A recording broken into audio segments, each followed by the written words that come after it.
ہمارے معاشرے میں بسا اوقات کبھی کوئی آدمی بیمار ہو جائے تو عیادت کرنے کے تعلق سے ایک بہت غلط چیز ہمارے معاشرے میں پائی جاتی ہے۔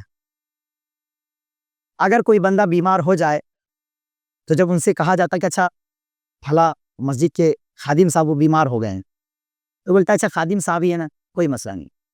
یعنی ہمارے یہاں عیادت کے تعلق سے اونچے نیچے کا فرق ہے۔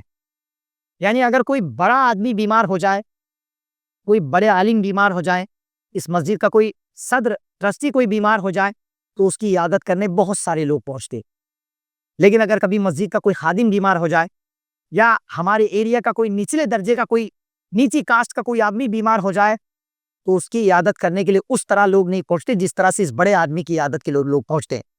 جبکہ آپ عیادت کی فضیلت آپ دیکھیں گے تو اس فضیلت میں کبھی اللہ کے نبی نے کسی بڑے آدمی، چھوٹے آدمی، افضل غیر افضل ایسی کوئی قید اللہ کے نبی نے نہیں لگائی ہے۔ جب بھی عیادت کی فضیلت بیان ہوئی ہے مطلق طور پر بیان ہوئی ہے۔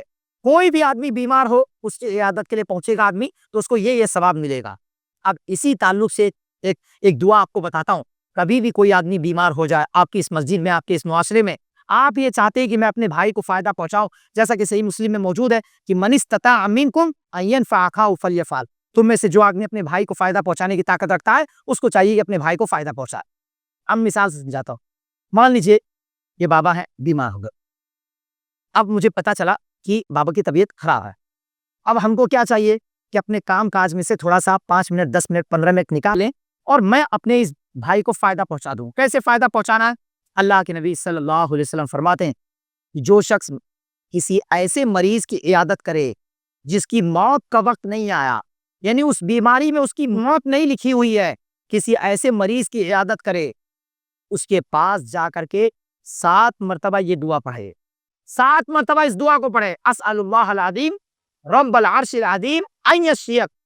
اللہ کے نبی صلی اللہ علیہ وسلم اس کی فضیلت بیان کرتے ہوئے کہتے ہیں کہ اللہ تعالیٰ اس آدمی کو جو بیماری اس کو ہوئی ہے اس سے اللہ تعالیٰ اس کو شفا دے دیتا۔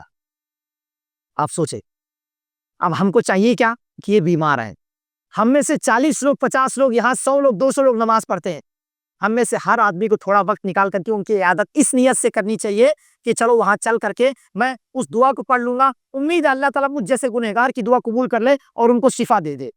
لیکن ہمارے معاشرے کی حالت جانتے ہیں کیا ہے؟ حالت جانتے ہیں کیا؟